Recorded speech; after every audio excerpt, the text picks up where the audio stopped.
মানে আইন শৃঙ্খলা এগুলা। তবে আমি একটা কথা বলি, আপনারা একদম মাঠ পর্যায়ে আপনারা কিন্তু প্রশাসনিক লোকজন, ঠিক না? আপনারা একটা জায়গায় আপনারা খুব সতর্কভাবে থাকেন যে এই যে মাদকের ব্যাপারটা আপনারা খুব সতর্ক থাকেন। জি স্যার।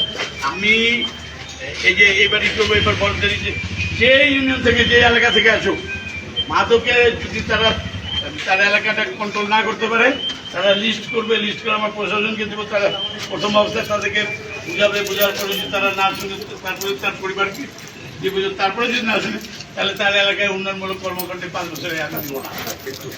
হ্যাঁ, আমরা গ্রাম স্থানীয় আইন শৃঙ্খলা রক্ষাকারী বাহিনী, আমরা স্থানীয় ইউনিয়ন পরিষদের কর্মরত স্যার। আমরা বিগত দিনে আপনাদের দিনাজপুরের সব থেকে অনেক ভালো হয়েছে। আমরা অত্র এলাকার মানুষ দিনাজপুর জেলা থেকে অনেক গ্রাম পরিষদে নিয়ে আপনি এটা আমাদেরকে একটা প্রোগ্রামের ডেট দিচ্ছেন না স্যার? আপনি আমার ভূমিকা স্যার, আমাদের দিনাজপুর আপনাদের পুতলি নিয়ে আমি হয়তো প্রোগ্রাম করবো। পুতলি স্যার আপনি এটাই দেন স্যার, পুতলি নিয়ে প্রোগ্রাম করতে হবে। তাও এই ডেটটাই আমাদের কথা বলি, কথাবার্তা বলে আপনি এই ডেটটুকু ছাড়িয়ে এরপরে আপনাদের কোথালির মধ্যে 100 জন ইনশাআল্লাহ।